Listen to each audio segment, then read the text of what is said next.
All right, welcome back to Long Island's #1 pro wrestling broadcast, Monty Nefaro, where we have a special guest, Mr. John Mulrooney. Special. Part of the indie music TV family, and poor John didn't realize he was on a wrestling show, but he is, and so we're going to talk a little wrestling, and John's going to weigh in along with you, Faro. You're having a good old time. I'm loving it. I was just telling everybody on the break, this is my nightmare. I'm stuck between two comedians.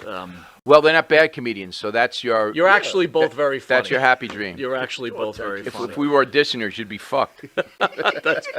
Thankfully, we're working. Hello. I'm sorry. So guys, I can't say auditioner? No, you can. All right. Wrestler Chris Jericho shares video of niece being brutally attacked by bullies and demands action from school.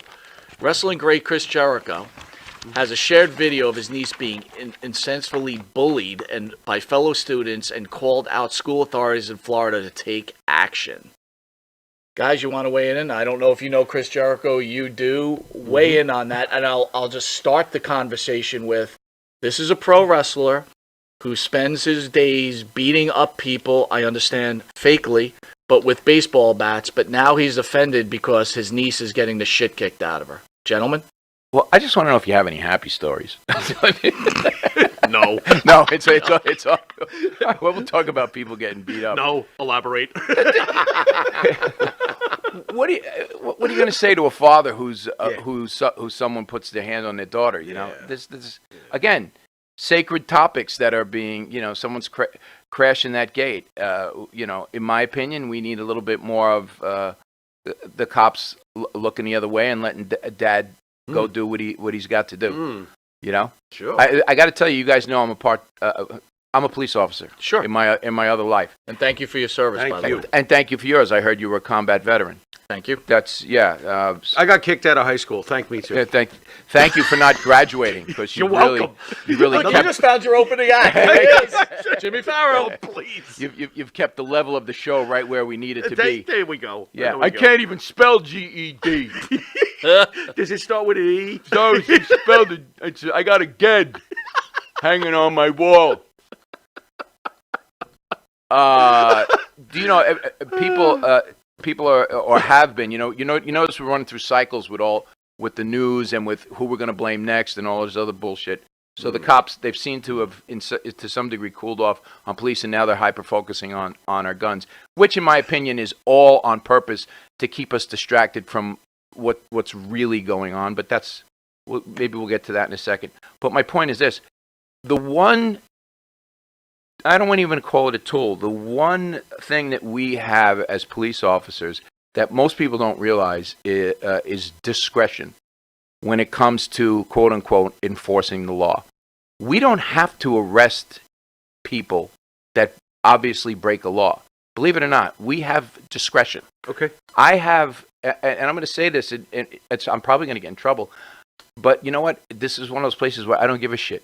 I have pulled over many people that were obvious should not have been should not have been driving for numbers of reasons, and I went old school on them, pulled them out of the vehicle, got them a driver, or got the car towed home, brought them back home, took their keys, followed up the next day, and read them the riot act. That is within my purview to do that.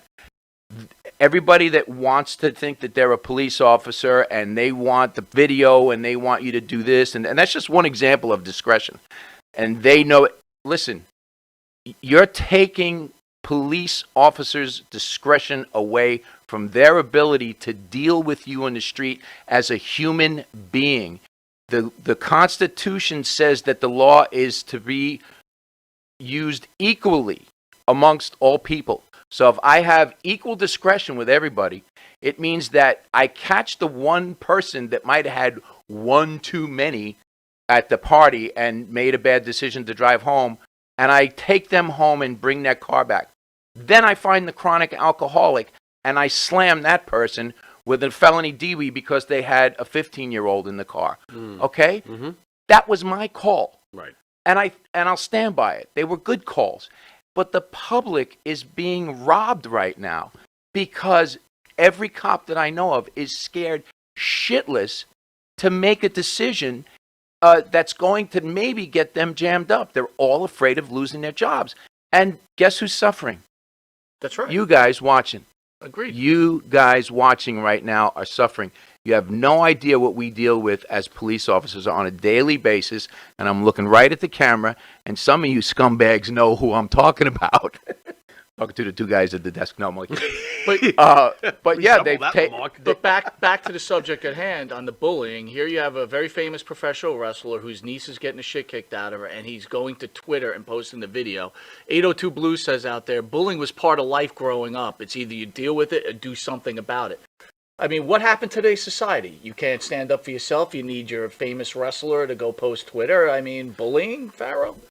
Well, as you know, I wasn't exactly Captain Popular back in school. I was more of a back hall kid. I was not part of the football team. And I dealt with quite a bit of bullying growing up till I basically picked up a chair and threw it at somebody. And all of a sudden, the bullying stopped. Now, I'm not recommending that, by the way, for you folks at home who are having problems. But for me, it was like, all right, that's enough of this shit. What I will say, though, is in this particular case, what's going on with Jericho's niece, I do believe.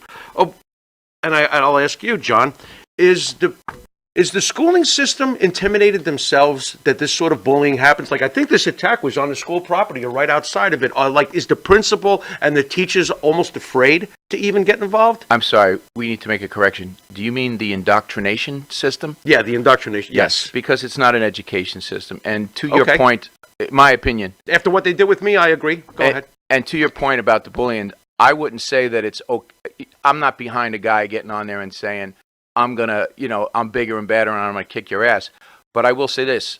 I've been bullied. Who hasn't been bullied? Sure, okay? Sure. And your own worst bully, let's get back to what we were saying earlier, is right here in your head. Oh, if anyone in the street said to you what you say to yourself, you would have them arrested. But you say it to yourself. And guess what happens? This is how life works. What shows up in your life? A person, place, or thing that reflects the things you were saying to yourself. So the bully shows up, and like you said, at some point, you get up, you throw the chair, or you throw the punch, or you stand your ground, and what happens? Something miraculous. Yeah. You grow the fuck up, and you find your power. Right. Dino Luzzi has energy drinks. Find your power. Right, but how many great lessons did the bully teach you? We can't bully the bullies to the extent and make them the scapegoat. Right. Okay, they're just, in my opinion, they're the symbol of a much bigger, of a much larger issue. And bullies serve a purpose. I'm not saying we should let them get away with it, but I remember the day too when I finally stood up and I said, I was probably 7, 8 years old. I got tired of getting my ass kicked, and I said to myself, no more. Now, because of conditioning and habituation, for a while, it kept on going, but only for a while.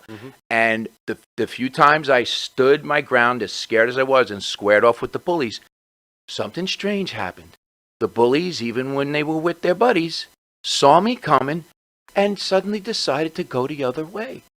Because they knew that the little kid that lived over at 15 Veronica Place wasn't going to lay down and take a beating. That they might get hit back a couple of times.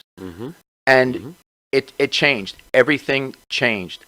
So, I'm not endorsing bullying, but to outright say, bullying is the problem. That is not the problem. Learning to stand up for yourself is the problem. And back to the other point we were making earlier, this to me also is a spiritual issue in that we got disconnected from the wisdom, the inner wisdom that teaches and guides all of us.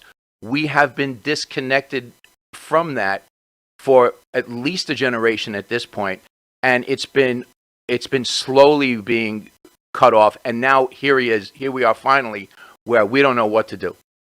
Nobody knows what to do, but the answer has not left its source. It's right here.